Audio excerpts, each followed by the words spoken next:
Hi guys, we're back with chapter 3 of Superfudge. When we left off yesterday, let's review a little bit.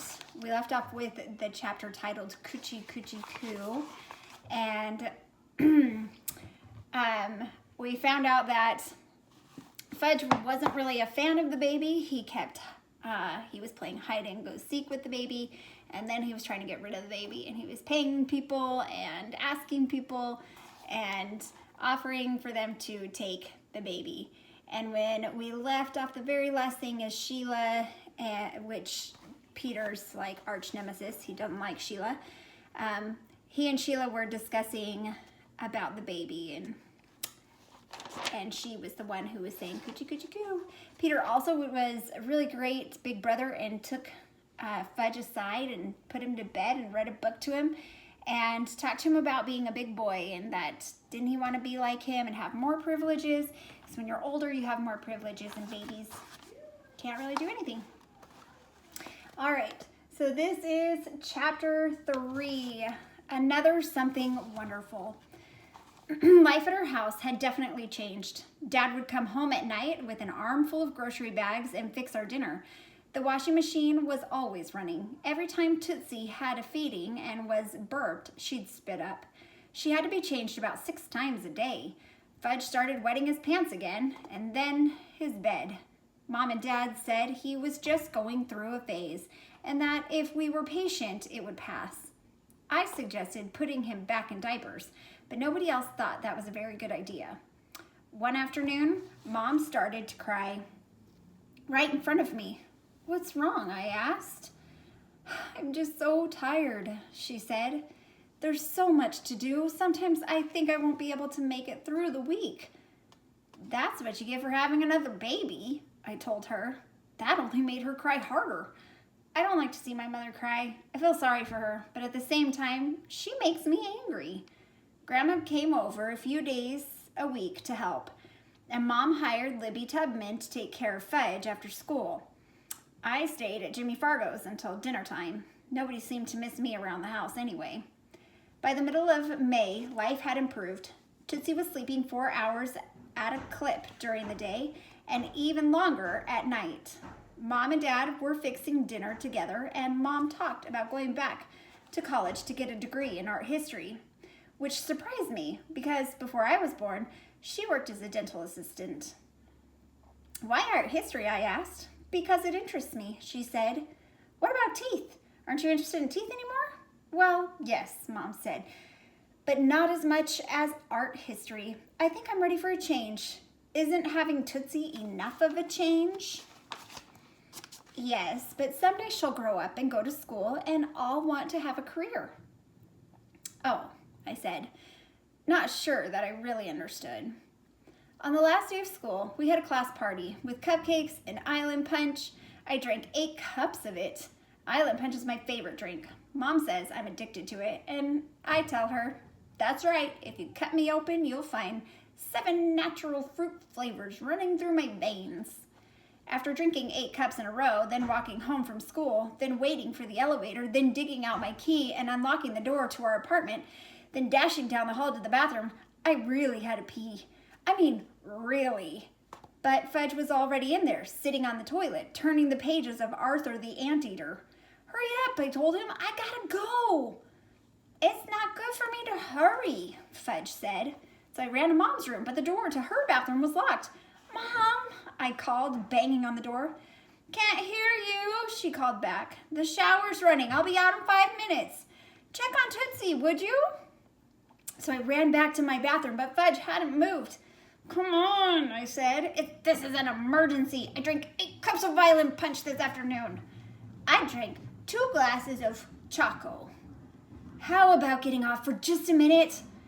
"It wouldn't be good for me," he said. "Come on, Fudge." "I can't think when you're in here," he said. "What do you have to think about?" "Making." I could have lifted him off, but now that he's stopped wetting, we're all supposed to encourage him to use the toilet. So I ran down the hall again, thinking Tootsie has it easy. She just lets it out wherever and whenever. Then I remembered that my teacher had read us the book about life in England. In the 18th century, people used chamber pots instead of toilets way back then. I wish we had an old chamber pot handy. I was getting desperate. I ran into the living room and I looked around. We have a big plant over in the corner. It stands more than 5 feet high. Should I wondered.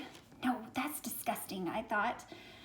But when you gotta go, I reminded myself. I loosened my belt buckle.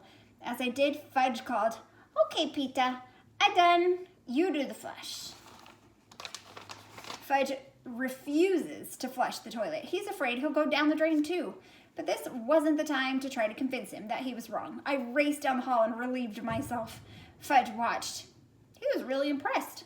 "I never saw so much at once," he said. "Thanks," I told him. That night, we were all sitting around the living room watching TV. I was holding Tootsie on my lap. She let out a soft little sigh.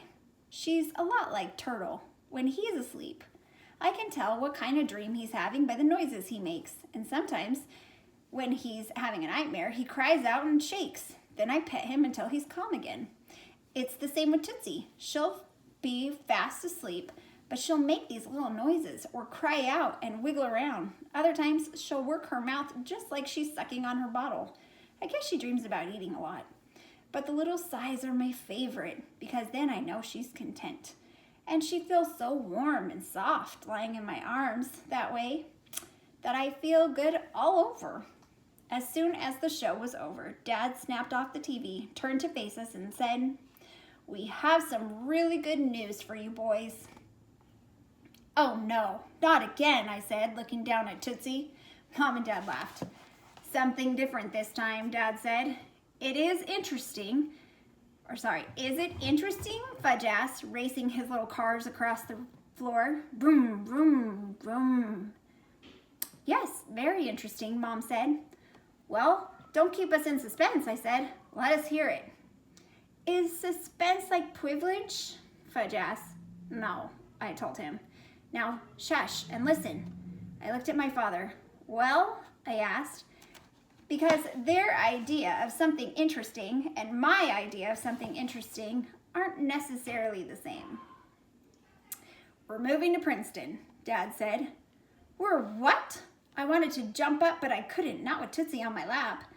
"Is Princeton near the park?" Fudge asked, running his little red car up and down Mom's leg. "No," I said. "It's in New Jersey."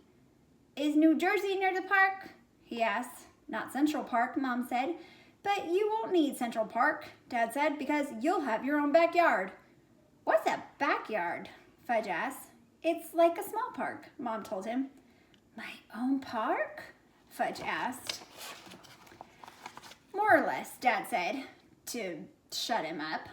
"What about art history?" I said to Mom. "What about it?" she answered. "I thought you were going back to school to study art history." Princeton University has an art history department. "I may take classes there."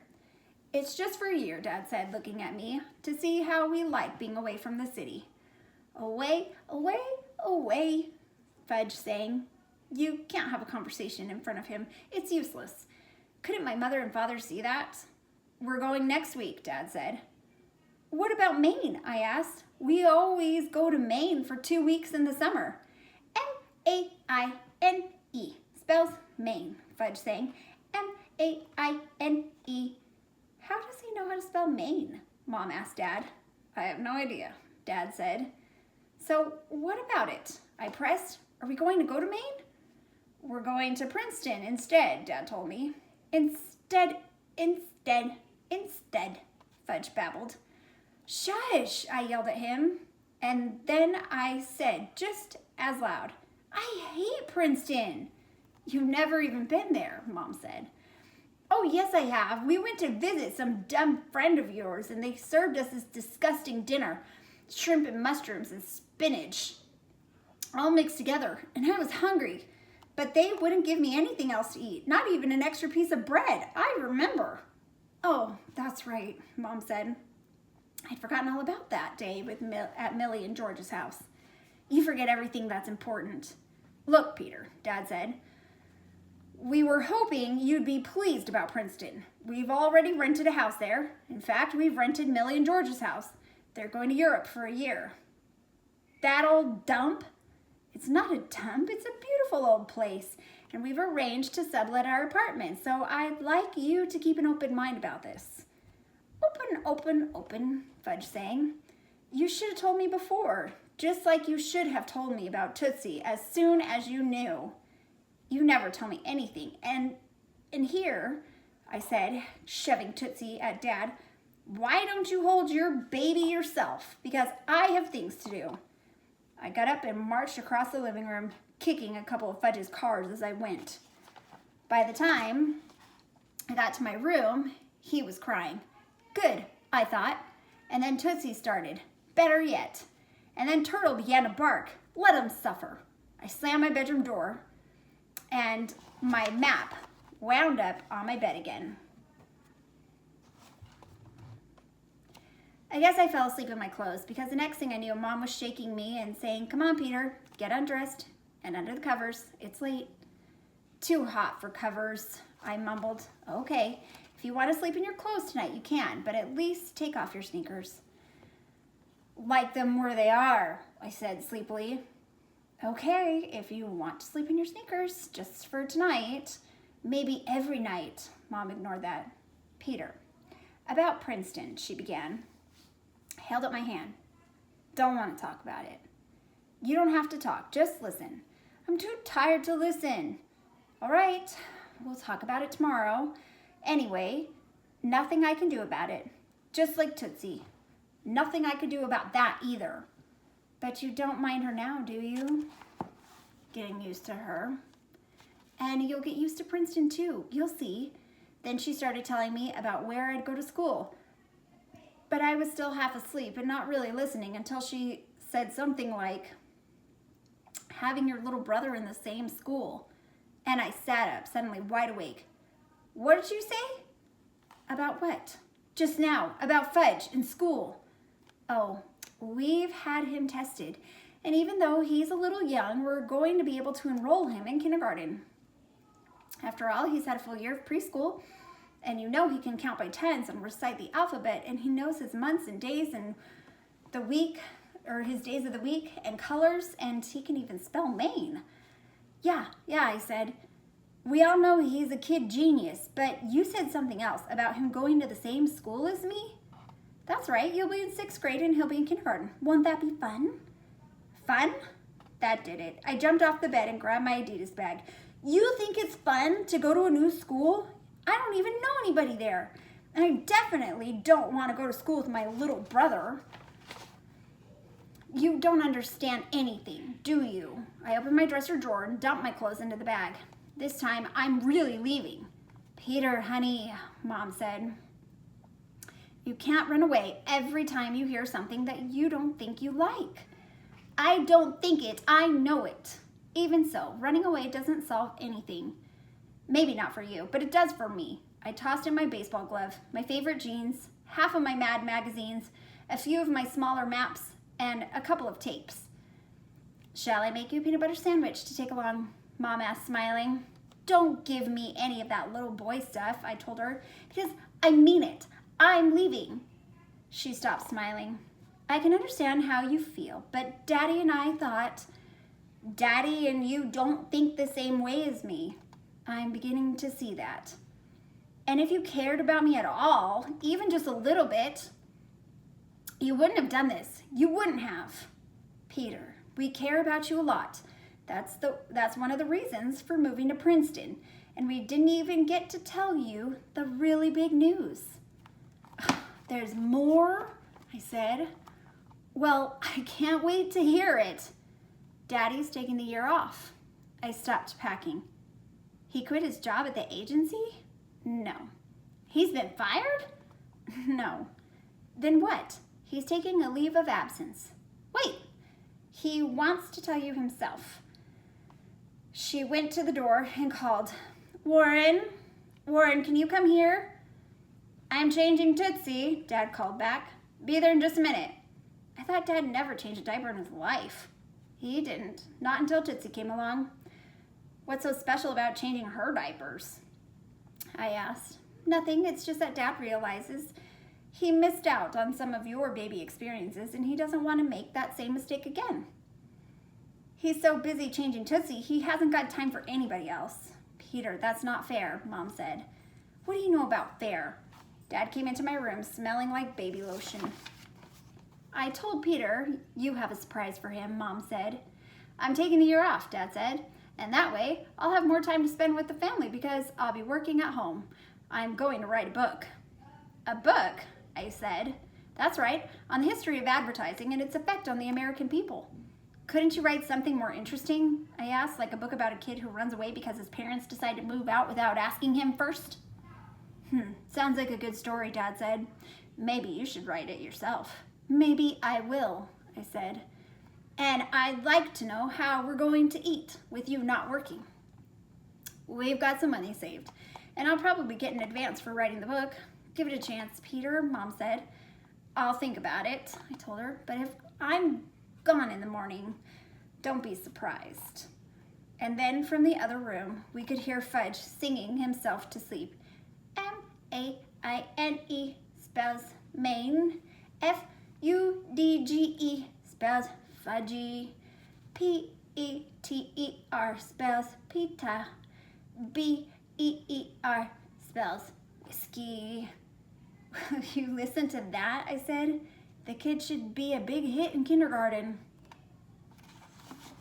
That's the end of chapter 3. So some more big news for Peter moving to New Jersey, which is right next to New York, where they live. So it's not too far, but just far enough that Peter is not happy.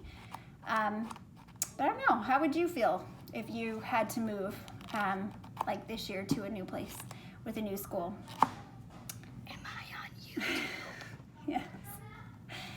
All right, go ahead and click the link and take the quiz to review the chapter, and